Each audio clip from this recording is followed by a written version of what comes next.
καλούς αθλητές που αποδέχτηκαν την πρόσκλησή μας και είναι σήμερα εδώ. Η Βούλα η Παπαχρήστου δεν είναι μόνο παγκόσμια πρωταθλήτρια στο τριπλούν, είναι και μαμά ίδια. Βέβαια η κόρη είναι μικρή ακόμα, Βούλα, αλλά σιγά σιγά. Λοιπόν, θα μας πεις δυο λόγια.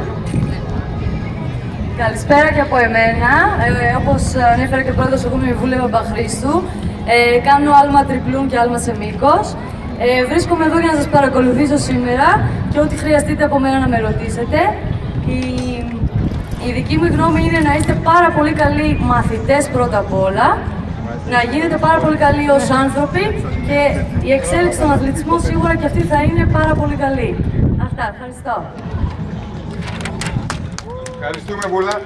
Η Χάιδο η Αλεξούλη, πρωταθλήτρια Ελλάδα στο μήκος, κυνηγάει το όριο για τους Ολυμπιακούς Αγώνες και της ευχόμαστε να το πετύχει. Χάιδο. Παιδιά, καλησπέρα και από μένα. Ονομάζομαι Χάιδο Αλεξούλη. Είμαι πολύ χαρούμενη που είμαι εδώ πέρα σήμερα.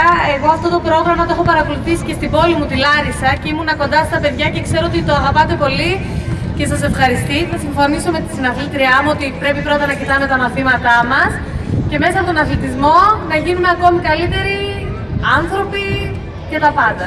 Ναι, αθλητές. Να είστε καλά. Ευχαριστούμε και τη Χάιδο. Είναι πολύ λίγες οι φορές στην Ελλάδα που έχουμε αθλητή που έχει την καλύτερη παγκόσμια επίδοση. Ο Εμμανουήλ το πέτυχε αυτό στο επικοντό φέτος 2 φορές. Μία στο Πανελλήνιο Πρωτάθλημα Κλειστού Στίβου στο Φάληρο και μία αμέσως μετά σε meeting στο εξωτερικό. Έχει λοιπόν ουσιαστικά το παγκόσμιο ρεκόρ στην κατηγορία των παιδών στο άλμα επικοντό. Εμμανουήλ. Καλημέρα, είμαι ο Εμμανουήλ Καραλής, κάνω άλμα επικοντό. Δεν έχω παρακολουθήσει ποτέ Kids Athletics,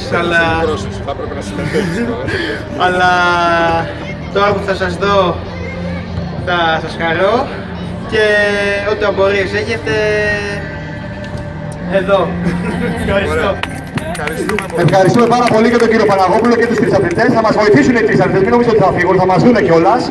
Θα πάμε στα παιδιά τώρα όλοι μαζί να γνωρίσουν και τους τρισαθλητές μας και να ξεκινήσουμε.